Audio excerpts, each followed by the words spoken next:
요한 3서 1장 1절에서 4절 말씀입니다. 장로인 나는 사랑하는 가이오 곧 내가 참으로 사랑하는 자에게 편지하노라.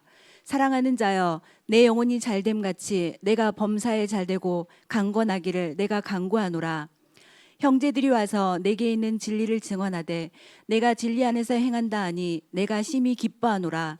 내가 내 자녀들이 진리 안에서 행한다함을 듣는 것보다 더 기쁜 일이 없도다. 아멘.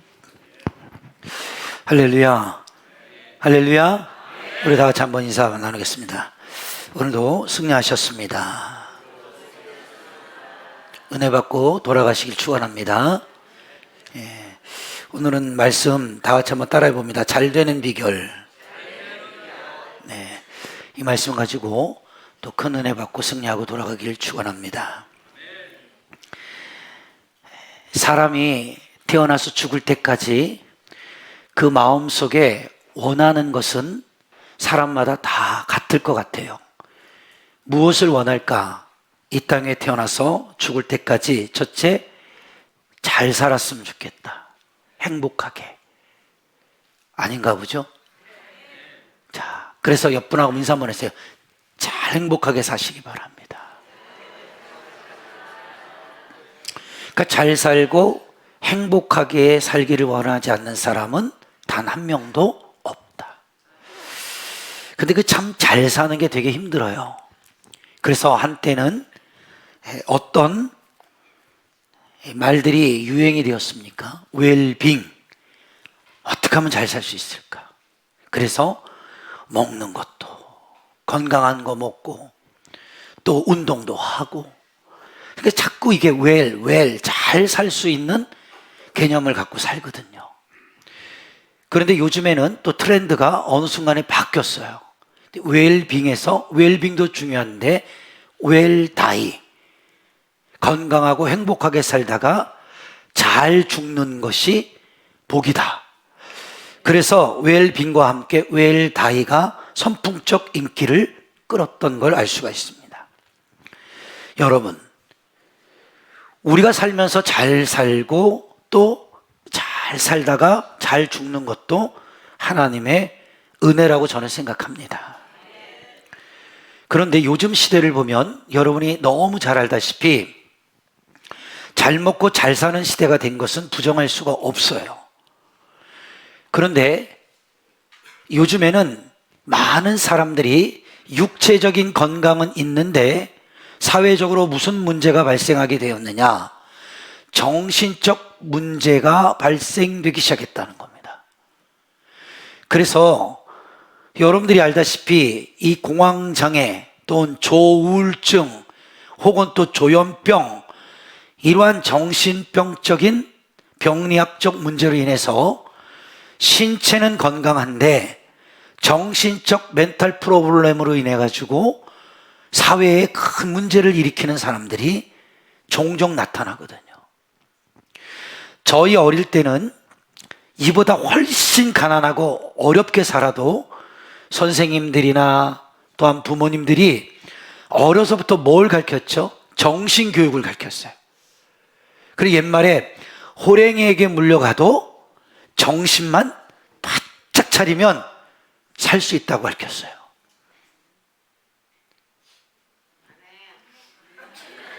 아니야. 그냥 호랭이한테 물려가면 죽었구나 하고 그냥 포기하고. 여러분, 정신일도 하사불성이라는 말이 있죠. 사람이 하나의 도에 집중을 하면 하사불성, 이루지 못할 일이 없다. 그만큼 사람은 이 정신, 이 자체를 굉장히 중요시 여깁니다. 그런데 요즘 시대의 젊은이들은 미안하지만 다는 아니에요. 그러나 요즘 젊은 친구들은 정신력이 약하다고 봐요. 어른들이 멘탈이 유리 멘탈로 봅니다. 그래서 조금만 어려움이 오면 흔들려요. 그리고 뭔가 이겨내고 도전하려는 그 정신보다 그냥 포기하고 주저앉고 회피해버리고 하는 그러한 사람들이 요즘 많아지고 있어요. 오늘 세상에서도 잘 되는 비법, 성공하는 비결, 성공자의 사례, 이런 모든 것들이 책을 통해서 또한 매스컴을 통해서 우리들에게 소개될 때가 있거든요. 근데 확실히 성공하는 사람, 잘 되는 사람들은 어떤 사람일까? 수없이 많은 책을 보고 수없이 많은 성공한 그런 유튜브에서 이런 이야기들을 듣다 보면 성공한 사람들의 공통 특징이 있어요. 그 첫째가 뭔지 압니까? 부지런하다는 거예요. 부지런하고, 두 번째로는 모든 사고방식이 긍정적입니다. 그리고 세 번째, 실패를 두려워하지 않는다는 거예요. 믿습니까? 이런 공통적인 부분들을 우리가 성공한 사람들을 통해서 우리가 배울 수도 있고 또 깨달을 수도 있다는 거죠. 자, 이렇게 세상에서 성공한 사람은 거저 성공하는 사람이 없어요. 자신의 인생을 어떻게 하면 성공할 수 있겠는가, 그것을 우리는 성공한 사람과 그 사례를 통해 좋은 예화를 배울 수가 있다는 거죠. 자, 그러면 하나님도 하나님을 섬기는 우리들에게 오늘 본문을 통해서 어떻게 하면 영육 간에 성공할 수 있는지, 그 성공적 비법을 성경을 통해 소개하고 있다는 겁니다. 그런데 세상 성공적 기준법과 성경이 가르치는 성공의 기준법은 분명한 차이가 있다는 걸 오늘 본문을 통해 알 수가 있어요. 성경은 이렇게 말합니다. 사랑하는 자요, 첫 번째, 내 영혼이 잘됨 같이 범사가 잘되고 강건하기를 원한다, 이렇게 오늘 본문에 기록이 되어 있어요. 자, 세상의 성공은 영혼에 초점을 맞추고 있지 않아요. 범사에 초점을 맞춥니다. 생활에 초점을 맞추고 있어요. 그리고 그 생활 자체가 잘 되어지면 내 인생이 행복하고 내 남은 여정이 축복 속에 살 것이다 라고 개념을 잡고 있는데, 성경 속에서의 잘됨의 법칙은 첫 번째가 영혼에 두고 있다라는 거예요. 이것이 세상의 성공 기준법과 하나님이 제시하는 성경의 기준법의 차이가 분명히 있다는 걸 우리가 성경을 통해 알 수 있다는 거죠. 그럼 그 이유가 뭔가? 하나님이 흙으로부터 나온 먼지를 가지고 사람을 만드셨을 때에 영과 혼과 육을 가진 존재로 만드셨어요. 그래서 이것을 성경 교리학적으로 삼분설이라고 그래요. 영과 혼과 육을 세 개로 나누어서 하나님이 사람을 만들었다 해서 삼분설인데, 또한 다른 성경학자들은 그냥 이분설로 구분해서 육과 영혼을 묶은 겁니다. 그래서 그냥 영혼과 육으로 두 개로 나눴다고 해서 이분설인데, 우리 장로교는 거의 많은 목사님들은 삼분설을 사용합니다. 그러면 영혼이라는 자체가 그냥 영어로 보면 스피리추어예요. 이 스피리추어라는 자체의 개념은 사람의 영혼을 대표하는 대표성의 단어이거든요. 그런데 분명 삼분설로 얘기하면 영이 있고, 두 번째가 혼이 있고 육이 있다. 근데 우리가 인생을 살다 보면 영과 혼과 육 세 가지 중에 한 부분이라도 상처를 받게 되면, 문제가 일어나면 같이 덩달아 고난을 받게 되는 거예요. 자, 이게 무슨 말이냐면 쉽게 설명해 볼게요. 내가 여러분에게 펼쳐보는 게 손가락이 10개입니다. 그런데 여러분들이 손톱 깎기로 손톱을 깎다가 손톱을 잘못 깎았어. 너무 바짝 깎아가지고 살을 비었어요. 잘랐어. 조금이라도. 그러면 분명히 그 손가락 하나만 아파야 되는데, 사람은 신경체로 연결이 되어 있기 때문에 그 살점이 살짝 떨어져 나간 것 때문에 어떤 일이 벌어질까요? 온 몸이 불편해지는 거예요. 아니에요? 맞죠? 그래서 이 손가락을 사용하기가 되게 불편해지고 우리가 그 고통이라는 걸 손톱 사이에 살점 하나 조금 떨어져 나갔는데도 느낀다는 거죠. 그러니까 영과 혼과 육이 세 개로 나눠져 있는 것 같으나 하나의 유기체로 연결이 되어 있단 말이에요. 그래서 보세요. 내 삶이 힘들어. 고난의 연속이야. 사업도 안 되고 인생도 안 풀리고 가정도 내 마음대로 잘 되지를 않아. 참 불편한 진실이거든요. 그러면 육체적인 생활만 힘들어야 되는데 어때요? 그 육의 고난의 생활이 우리의 정신적 상태까지 피폐하게 만들거든요. 아직도 이해를 못하는 분들 때문에 더 쉽게 설명할게요. 더 쉽게. 돈이 너무 없어. 돈이. 그러면 인간적인 생각에는 사는 거에 대한 불편함일 수 있죠. 근데 그 돈이 없는 것 때문에 부부싸움이 잦아져. 부모와 자식과의 관계가 안 좋아져. 이 돈 때문에. 그러면 그것 때문에 삶의 생활만 불편해지는 것이 아니라 내 정신적 상태가 공황 상태에 그쳐 빠지죠. 그래서 어떤 사람은 하지 말아야 되는 극단적인 일도 하잖아요.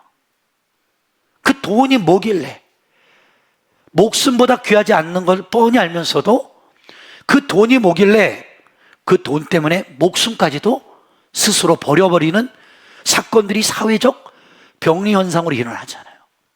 이 말이 뭐냐면 영과 혼과 육은 세 부분으로 되어 있지만 어느 한 부분이라도 상처를 받으면 동시다발적으로 데미지를 받게 되어 있다. 이해가 되십니까? 근데 그거 아세요? 하나님은 왜 내 영혼이 잘됨 같이 그 영혼을 첫 번째 문제로 다루고 있을까? 제가 이 말씀을 가지고 묵상해 보니까 그 답이 있어요. 그러면 지금 한 설명을 다시 영리화시켜서 설명을 해볼게요. 쉽게. 내가 너무 가난해요. 정말 살기 버거워요. 그런데 어떤 부부들은 그 어려운 가운데서도 부부가 마음을 같이 하고 서로 격려하면서 고된 일을 하지만 서로에게 자꾸 소망을 주면서 이 가난을 벗어날 수 있어. 여보, 우리 한번 열심히 살아보자. 최선을 다해보자.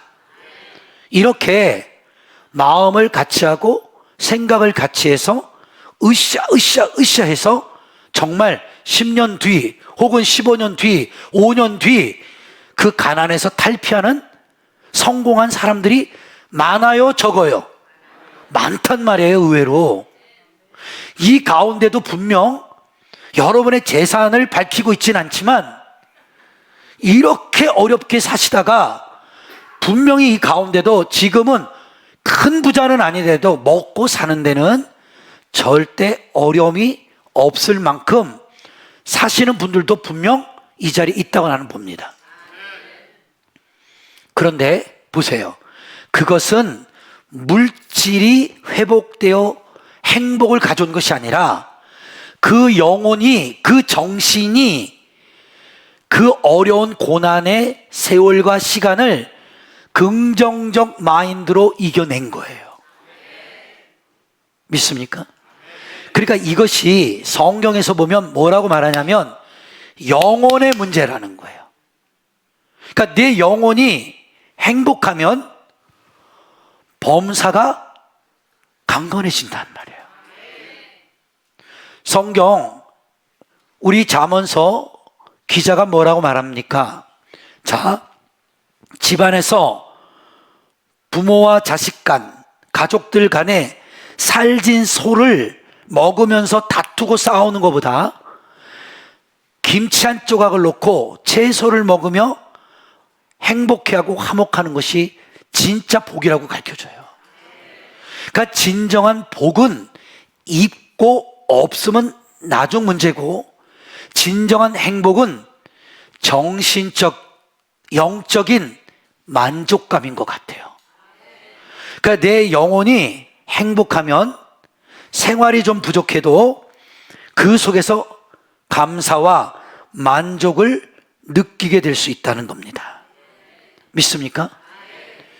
그런데 보세요. 영혼이 피폐해지면 거꾸로 얘기할게요. 돈이 많아요. 그런데 어떻게 돼요? 그들이 부족함이 없을 것 같은데 그 영적 만족감을 느끼지 못하는 젊은이들이 마약하잖아요. 재벌집 손자 손녀들이, 어느 것 하나 부러울 것 없는 아이들이, 금수저라는 친구들이, 그렇죠? 이렇게 세상적 기준 가치로 보면 모든 것을 갖춘 사람들인데 왜 그들이 뭐가 부족해서 마약을 하고 그것으로 인해서 감옥을 들락날락거리고, 그 연예인들도 보면은 밑바닥부터 라면 한 끼 가지고 이틀을 먹을 그렇게 가난을 경험했던 사람들이 대스타가 되고 나서는 어느 순간부터는 우리 보잖아요. 사회적 병리 현상으로 마약에 손대고 알코올 술에 쪄들고 주색 잡기에 빠져서 인생을 한순간에 송두리째 배가 망신하는 사람들이 얼마나 많냐는 거예요. 왜 그럴까? 영혼이 행복하지 않아서 그래요. 여러분들이 오늘 교회에 나와 예배 드리는 이유는 딱 하나라고 봐요. 예수님 만나고 예수님을 통해서 내가 영적인 행복을 갖고 내가 예수 안에서 신앙생활 잘하다가 천국 가는 걸 원할 겁니다. 그렇죠? 그게 바로 뭐예요? 영혼의 행복이에요. 근데 여러분들의 얼굴을 보면 별로 안 행복해. 언해피해, 언해피. 한번 얼굴 좀 봐봐. 행복한가? 어? 토요일 날까지 힘들게 살고 물질에 찌들려 살고 그게 연장선으로 끌고 와가지고 오늘도 내가 예배를 하나님 앞에 지금 집행하고 있는데도 하나도, 왜 이 속에는 내일 빚 갚아야 되는데, 카드값 날라오는데, 이거 월세 어떻게 막나? 이렇게 힘들어 진짜 죽겠는데 자식 새끼들은 또 등록금 달라고 그러네. 해골이 복잡하다고 그러는 거예요. 해골이. 그래서 제가 금요일 날 설교했잖아요. 그 소통 유명한 강사인 김미경 강사가 뭐라고 고백했어요? 정말 소통 강사로 유명해지고 엄청난 부와 명예와 그러한 돈을 다 가졌는데 경제학자들하고 어울리면서 앞으로 미래를 내다보면서 AI, 메타버스 한다고 회사를 세워가지고 그동안 번 재산 대출 받았고 다 투자해가지고 직원을 100명으로 늘려놓고 사업을 벌렸다가 쫄딱 망해가지고 얼마나 곤감을 겪었다고 간증합니까? 그러면서 보세요. 그 죽기 전이라고 그랬어요. 그게 뭐냐면 자살까지 생각했다는 거죠. 그 밑바닥까지 떨어지니까 살 수가 없는 거야. 왜? 부채는 계속 날라오지. 돈 달라고 하는 직원들은 수없이 깔려있지. 가진 돈은 없지. 그리고 어떻게 돼요? 살 희망이 끊어져. 근데 그 언니가 목사님이야. 우연찮게 전화됐다가 언니가 예수 믿고 빨리 돌아오라고, 그렇게 잘 나갈 때 성공할 때는 복음을 전했는데 안 받아들이다가 망하니까 받아들이는 거, 망하니까 죽게 되니까 하나님 아이고 이렇게 붙잡아가지고 그 책을 썼더라고. 죽기 전에 만난 하나님. 그런데 그분의 간증 속에서 이해가 되면서도 가슴이 아픈 대목이, 너무 돈에 찌들려서 죽게 됐는데 아들이 아프다고 전화 왔대. 엄마, 나 아파서 병원 가야 돼. 그랬더니 엄마가 어떻게, 그러면 빨리 가. 이게 아니라 왜 아프고 지랄이야? 왜 이럴 때 아프고 지랄이야? 왜? 그래서 전화를 끊었대잖아. 그게 부모의 진심은 아니겠죠. 얼마나 어려우면 병원비 나갈 돈도 없어가지고 아이에게 병원비 줄 돈이 없다 보니까 그것 때문에 속상해서 악한 소리가 나옴. 그분의 간증을 들어보세요. 영혼이 너덜너덜, 그 사람이 영혼이 다 피폐하고 파괴되니까 어떻게 됐어요? 그냥 자살하려고 했대. 자살. 그 자살 직전에 예수님을 만난 거라. 그렇게 안 들어가던 복음이 그때 들어간다.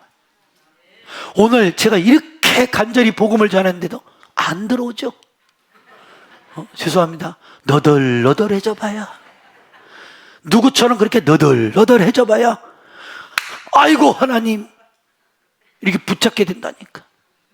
여러분들이 하나님을 꽉 못 잡는 이유가 뭔지 알아요? 아직 덜 너덜너덜해서 그래. 버틸만 한 거야. 아직 땅도 조금 남았고 아버지가 주고 간 건물 하나 남아서 이거 팔아갖고 어떻게든 해결할 수 있어. 이러면은 주님 안 붙잡아요. 물어볼게요. 아버지가 돌아가실 때 건물 주고 가신 분, 응? 건물은 아니더라도 땅이라도 주고 가신 분, 응?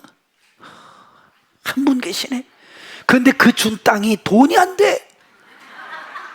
그렇죠? 아버지가 주고 간 땅은 돈이 안 돼요. 왜?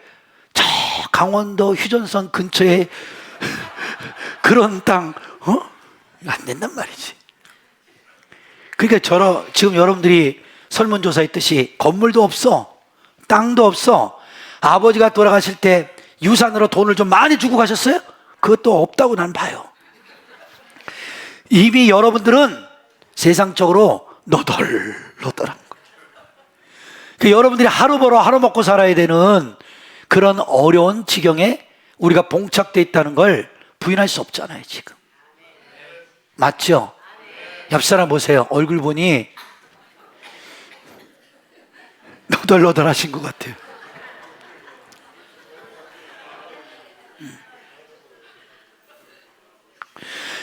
그래서 우리가 너덜너덜한 걸 경험해 보니까 너덜너덜한 게 싫거든. 그래서 악착같이 성공하려고 하는 거예요. 왜? 이 지긋지긋한 너덜너덜함에서 좀 벗어나서 내 자식들, 내 우손들에게는 그 너덜너덜한 인생 주지 않고 싶은 거 아니에요. 그런데 부모님들 그렇게 살아보셨지만 성공이라는 게 그렇게 쉽지 않다고요. 그 너덜너덜한 내 인생에서 벗어날 수 있는 것이 우리 힘으로 안 된다고요. 내 생각대로 벗어날 수 있다면 벌써 저는 대한민국의 재벌이 됐어요. 제가 제 가정을 누누이 간증했지만 저희 가정도 너덜너덜하다 못해 아예 그냥 해졌어요. 우리 집은. 내가 중학교 2학년 때 우리 집을 소개할 때 항상 이렇게 써있어요. 콩가루 집안이라고. 빛이 없고 소망이 없는 집으로 그렇게 소개하고 다녔다니까요. 야, 우리 집은 콩가루야. 그런데 진짜 이게 너덜너덜하다 못해 헤어지고 콩가루 같은 집안에 어머니 한 사람 때문에 예수 그리스도의 복음이 들어왔고, 그 예수님 때문에 죽기 살기로, 우리 어머니가 무슨 사업한 것도 아니고 그냥 죽기 살기로 예수 붙잡고 기도하고 하나님 살려달라고 기도했더니 그 너덜너덜하고 콩가루 같은 집안이 그렇다고 해서 무슨 큰 축복을 받아서 막 재벌가 되고 이거는 아닌데 이 정도는 됐어요. 이게 써먹을 수 있을 만큼은 하나님이 바꿔주시더라고요. 여러분들의 인생에 원하든 원치 않든 때로는 여러분이 견디기 어려울 만큼 너덜너덜한 인간의 순간이 찾아올 때 그 이유가 뭔지 알아요? 하나님이 주시는 사인이에요. 이놈아, 네가 나를 만나라는 뜻이야. 네가 나를 만나야 범사가 강건하고 그 다음에 너의 삶이 잘 되고 내 인생이 형통하며 강건하기를 내가 간구한다. 그걸 하나님이 알려주시는 거예요. 여러분, 밑 빠진 독에 물 붓기라는 말 아시죠? 그죠? 콩쥐팥이나 어릴 때 읽을 때 그거 알았어요. 그 계모가 콩쥐에게 구멍이 난 독에다가 물을 계속 갖다 부라고 시키잖아요. 일부러 골탕 먹이려고.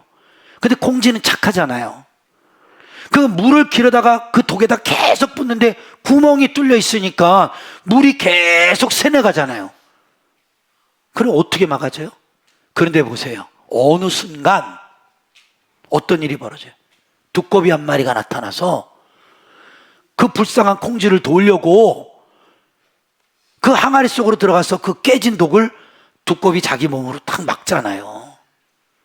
그리고 나니까 물을 부어도 물이 채워지잖아요. 나만 읽었어요, 나만. 그 말이 뭘까요? 사람이 착하게 살면 하늘도 도와요. 그러니까 오늘 이 본문을 통해서 여러분에게 제가 하고 싶은 말이 뭐냐면, 돈이 많고 세상으로 성공해도 영혼이 피폐하고 영혼이 망가지면 모든 게 다 망가진 거예요. 모든 게 다 끝난 거라고요. 근데 내가 지금 비록 가난해도 힘들어도 내 영혼이 행복하면 어떨까요? 이 가난, 이 어려움 이겨낼 수 있어요. 그래서 저는 이 복음송과 찬양 가운데 좋아하는 것 중에 하나가 이 찬양이 있어요. 할 수 있다 하면 된다 해보자. 믿는 자에게 능치 못함이 없으리라. 믿음 안에서 기도하면서 주님 바라보아라. 할렐루야 할렐루야 기적이 일어난다. 믿음 안에서 기도 안에서 할 수 있다 해보자. 할렐루야. 그러니까 여러분 포기하지 말고 옆 사람은 인사하세요. 할 수 있다. 할 수 있다. 믿는 자에게는 능치 못함이 없다. 그 소망의 메시지가 우리의 가슴에 새겨져야 돼. 그럴 때 그냥 내 영혼이 갑자기 행복해져. 가뜩 여러분들의 얼굴을 보면 우울하게 생겼는데 그냥 내 인생은 왜 이래? 이게 뭐냐고. 배용만도 아니고 맨날 이게 뭐냐고요. 맨날 이러고 살면 여러분들의 인생이 정말 불행해져요. 근데 우리 그리스도인들은 죽을 때까지 소망을 놓치지 말아야 돼. 그래서 내 영혼이 잘 되면 범사가 잘 되고 강건하기를 누가? 사도 바울이 원한다. 그런데 이 뜻을 오늘 이제 압축해서 말씀드리고 마쳐볼게요. 그럼 왜 바울이 갑자기 이런 말을 썼냐면 1절에 장로라는 사람이 나와요. 가이오라는 장로가 1장 1절에. 근데 사랑하는 장로는 사랑하는 가이오 이렇게 나오게. 장로인 나는 사랑하는 가이오. 그러니까 이 가이오라는 장로님이 계셨어요. 근데 바울이 사랑하는 분이야. 그런데 내가 참으로 사랑하는 자에게 편지를 썼거든요. 그러니까 이 가이오 장로에게 바울이 편지를 써준 거예요. 그리고 2절에 사랑하는 자여 내 영혼이 잘됨 같이 이렇게 나오는데 앞뒤 문맥을 보면 정확히 지금 가이오 장로가 어떤 어려움이 있는지는 알 수 없지만 바울이 문안 편지할 때 가이오에게 이런 문구체를 썼을 때에는 가이오가 말을 하지 않았어도 아마 누구에게 들었든지 아니면 바울이 느꼈든지 지금 가이오 내가 사랑하는 장로님이 정말 어려움이 있는 것 같아 하고 이렇게 내가 추측해 본다 이거죠. 여러분 솔직히 그렇잖아요. 사람 말 안 하면 모르는데 저 집사님하고 저 장로님하고 이렇게 관계를 갖다 보면 뭔가 말은 안 하는데 요즘 김 장로님 조금 뭔가 어려운 게 있나? 확실하진 않지만 대략 김 장로님의 얼굴이나 또 말이나 요즘 이렇게 예배하는 모습들이나 이런 걸 보면 예전 같지 않은 것 같은 거야. 기쁨도 없고 뭔가 좀 시름이 있는 것 같고, 그러니까 사람은 영적인 존재잖아요. 느낀다니까요. 이렇게 아멘 안 하면 느낀다고요, 이게. 느낀다고요, 나도. 그러니까 이게 느끼잖아요, 이렇게 사람이. 이해가 되시죠? 그런데 인간은 내 입장에서 추측을 해보는 거죠. 아, 뭔가 어려움이 있으신 것 같다. 근데 시간이 지나 보니까 나중에 고백하시는 거예요. 아, 제가 목사님 그때 이렇게 해서 되게 어려웠습니다. 근데 지금 어떠세요? 아유, 해결됐으니까 말씀드리는 거죠. 사람이 문제가 해결되면요, 얼굴이 환해져요. 여러분들 지금 얼굴을 보면요, 해결되지 않은 문제들이 좀 몇 개가 있는 것 같아. 그래서 별로 안 기뻐. 별로 안 기뻐. 그런데 이 가이오 장로에게 뭐 병이 걸렸는지 아니면 곤고한 일을 당했는지 그냥 인간적으로 추측해 볼 수는 있죠. 이 문구를 보고. 근데 성경신학자는 그것도 추측할 필요가 없다. 그가 말하기 전에 추측하면 안 돼. 우리는 그 추측이라는 단어를 자꾸 넘겨짚어. 저럴 거야. 저랬을 거야. 이렇게 넘겨짚다가 죄 짓는 경우가 많거든. 근데 나중에 지나보면 아니야. 그런 경우가 있어요, 없어요? 있죠. 그러니까 내가 가이오에게 지금 편지를 쓴 것은 가이오에게 병이 걸렸는지 문제가 생겼는지 이걸 추측할 필요 없이 분명 사랑한다고 했잖아요. 그러니까 안부를 물어본 거겠죠. 그런데 왜 이 안부를 편지에 썼냐면 성경신학자들은 이렇게 정리하고 맞춰요. 그 첫 번째가 사람은 어떤 일이 있던 없던 영적 상태나 범사의 생활 속에 있어서 문제없는 사람이 없다는 거예요. 그죠? 여러분 여기 계신 분들 문제없는 분 한번 손 들어보세요. 문제는 항상 있다니까요. 이 문제가 해결되면 또 다른 문제가 오고 또 그 문제 간신히 막아놓으면 또 다른 문제가 오고. 그죠? 그러니까 인생은 문제투성이에요. 근데 그 문제를 문제 삼아서 자꾸 문제 하다가는 문제도 하나 못 풀고 죽어요. 그래서 나온 말이 문제거리라고 하는 거예요. 저 인간은 문제거리라고. 응? 나쁜 말 하면 골칫거리라고 그러잖아요. 문제거리. 왜 문제거리가 된 줄 알아요? 문제를 풀 생각은 안 하고 문제를 또 문제로 만들어. 또 그 문제를 또 문제로 삼아. 여러분들의 실력은 문제를 문제로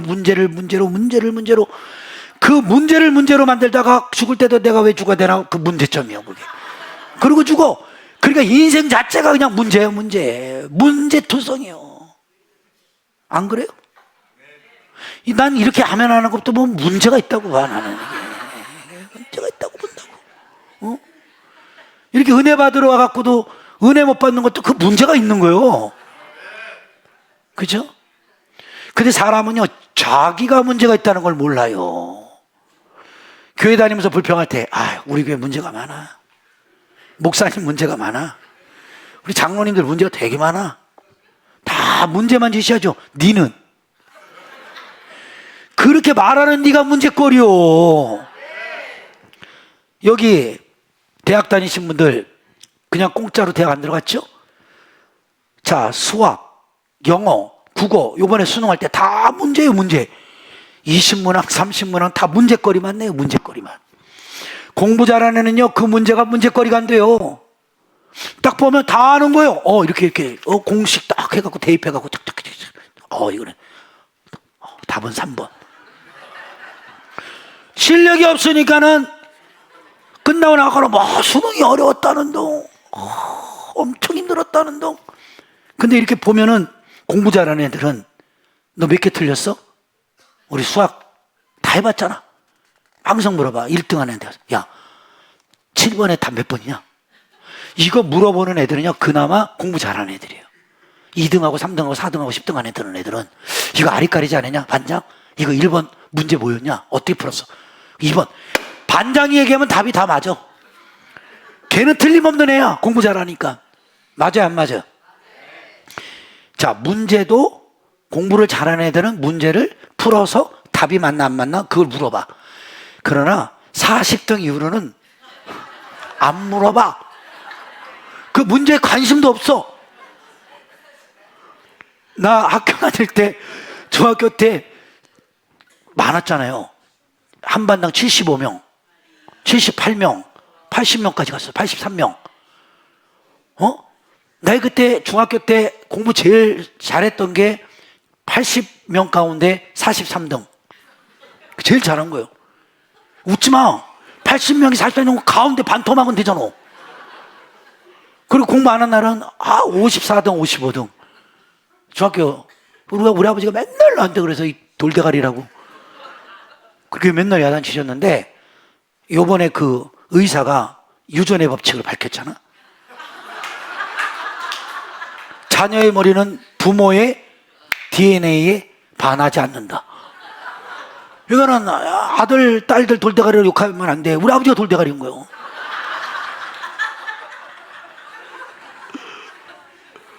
난 그때 깨달았지, 요즘.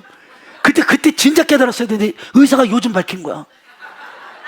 내가 공부 못한 건 우리 아버지 머리가 안 좋아서. 이렇게 핑계를 댈 수 있었을 텐데. 응? 여러분. 근데 제가 오늘 이렇게 말씀드린 건 뭐냐. 문제를 자꾸 문제시 삼으면요. 문제는 문제를 낳고, 문제는 문제를 낳고, 문제가 해결이 안 돼요. 여러분, 죽을 때까지 문제는 찾아온다니까요. 근데 그 문제를 해결하는 실력을 키우란 말이야. 어떤 문제가 와도 믿음으로 풀어야 돼. 마스터 키라는 뜻 알죠? 그게 예수님이에요. 어떤 문제에다가도 예수 그리스도를 탁 올려내면 안 풀리는 문제가 풀려. 답답한 문제가 풀려. 그래서 내 영혼이 잘 되는 거예요. 그러니까 여러분들 다른 것보다도 영혼이 좀 잘 되게끔 여러분들이 여러분의 영혼을 관리하란 말이야.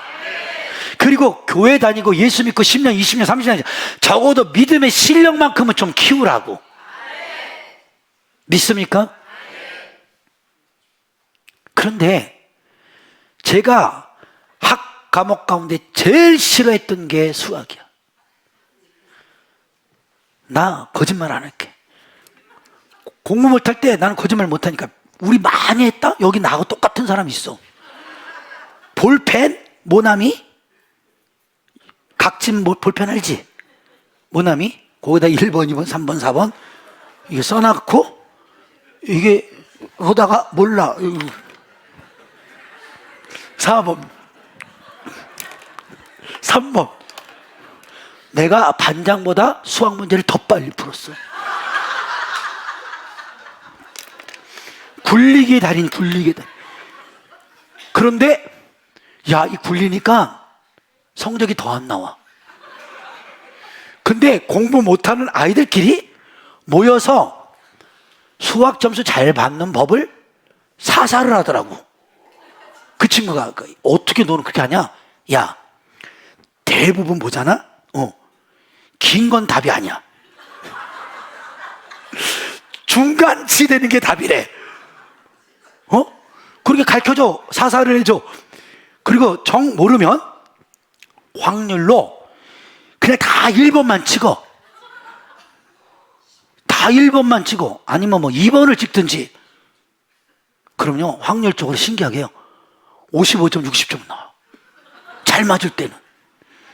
그래서 제가 굴리는 걸 갖고 하다가 점수가 안 나와가지고 1번을 다 찍었어. 그 친구 말을 듣고 75점이 나온 적이 있어. 75점. 우리 때는 주관식이 별로 없었어. 한두 문제 정도 나오고 나머지는 다 사지선당이야.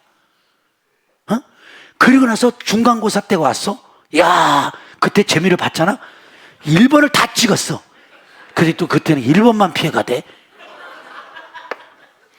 그래서 내가 지금도 수학을 싫어해. 얼굴 봐봐. 솔직히 모르게 나 수학 좋아한다. 나는 이런 애들이 제일 싫은 게 스트레스 받을 때 수학 푼대. 이런 애들 조심해야 돼. 막 화가 나고 막 속상한 일 있으면 수학 문제 막 푼대. 그런 애들 딴 건 못한다. 그것만 하는 거예요. 영어 잘하는 애들은요, 또 그것만 해요. 이해가 돼요? 제가 오늘 재미나게 설교하면서 여러분들에게 무슨 교훈 주는지 알죠? 실력을 못 키우면 그냥 하얀 건 종이고 까만 건 글씨요. 믿음도 실력이요. 믿음이 없으니까 시험 문제가 오니까 자빠지는 거요. 이래서 저래서 뭐가 어떠. 그렇게 자꾸 시험 문제 못 풀고 자빠지면 제가 수없이 설교하잖아요. 교회를 100개를 옮겨도 안 풀린다니까. 내가 실력이 없는데 내가. 이 고난과 연단과 시험을 이겨낼 믿음이 나에게 부족하잖아. 그러니까 여기 와서는 제발 제가 여러분들이 권면하는 게 믿음의 능력을 키우라 이거예요. 어떤 시험 문제가 와도 이까짓 거 그냥 몰라? 그냥 예수 이름만 써 그냥. 나 신학교 다닐 때 실화. 나는 신학교 다닐 때 신대원까지 다니면서 공부 되게 잘했거든요. 중학교 때 못했지만 나중에 공부 잘했어요. 내가 뭐 한번 성적표 떼서 보여드릴게. 대학원까지 4.5 만점에 내 평균 점수가 4.3이요. 그런데 그 신학교 들어가서 시험 문제를 냈는데 우리 그 동기 가운데 나이가 좀 많아서 신학을 오셨어. 내가 20대인데 그분은 40대야. 아주 그냥 아버지 같은 분이 오신 거야. 근데 그분은 공부를 안 해. 신학교 가고 공부를 안 해. 뭐냐면 기도만 해. 성경만 냅대보고 기도만 하는 거야. 그래서 우리한테 뭘 가르치냐면 그 공부로 목회하는 거 아니야. 기도하고 성경을 많이 읽어야 하나님이 목회자로 쓴다는 거야. 우리 때는 그게 이해가 안 돼요. 물론 형님 기도도 하고 성경도 봐야 되지만 그래도 이거 낙제당하면 안 되잖아요. 그러더니 그게 괜찮대. 나 낙제 안 될 것만 한데. 그리고 맨날 기도만 하고 맨날 성경만 봐. 그래갖고 이제 시험 문제가 딱 내왔네. 모르지 공부를 안 했으니까. 그 시험 문제에다가 다 뭐라고 썼냐면 주님은 아십니다. 진짜예요 진짜. 주님은 아십니다. 그 문제다 그러세요. 나는 이런 거 잘 모르지만 성령님은 알고 계십니다. 이거를 써놓은 거예요. 1분 만에 내고 나가더라고. 1분 만에. 교수님이 봉쳐가지고 아니 뭐 어떻게 빨리 써요. 저는 그냥 하나님이 그냥 다 가르쳐 주셔가지고 딱 이렇게. 야, 근데 교수님들도 다 목사님들이거든. 근데 문제를 보니까 주님만 아십니다. 주님이 답이십니다. 주님이 해결사십니다. 성령여 역사하소서. 이걸 써놨으니 틀린 말은 아니거든. 이게 틀린 말은 아니오. 그래서 60점 미치면 낙제란 말이오. 그래서 어떻게 했냐면 55점을 주셨어. 그 믿음을 보고 55점을 주시고 5점은 전도사님 그래도 공부한 흔적이 있어야 되니까 책을 2권 주면서 이거 읽고 독후감 써갖고 오셔. 그럼 10점 더 줄게. 그리고 그분이 읽고 독후감 써다 내서 10점 더 65점 낙제 면했어. 이 양반 4년 내내 주님만이 하시신다네. 주님만이. 근데도 졸업했어. 근데 그분이 우리 교단에서 지금 목회 제일 크게 해. 한 3,000명 모여. 왜 그런 줄 알아? 그분이 그때 예언했잖아. 지능 실력으로 목회하는 거 아니라고. 기도하고 말씀 한다고 하나님이 하신다고. 그러니까 그분의 지로는 어려움이 오면 주님이 하십니다. 주님이 하십니다. 성령이여 역사하소서. 이것만 그게 그분의 목회 철학이었나 봐. 그러니까 지금도 문제만 생기면 답을 쓴데 주님이 해결하십시오. 저 웃긴 얘기인데 명답인 거예요. 여러분 오늘 여러분의 영혼이 잘 되고 범사가 강건하고 네가 잘 되기를 원하면 내 머리 지능으로 실력으로 풀지 마시고요. 그 문제 위에다가 예수 이름을 자꾸 써. 믿습니까? 예수님만이 해결해 줄 수 있습니다. 예수님만이 도와줄 수 있습니다. 성령이여 역사하소서. 이렇게 하면 그 문제가 열려야 안 열려요? 열리죠. 이제 다 끝났어. 옆 사람 손잡고 인사해. 예수 이름으로 쓰세요.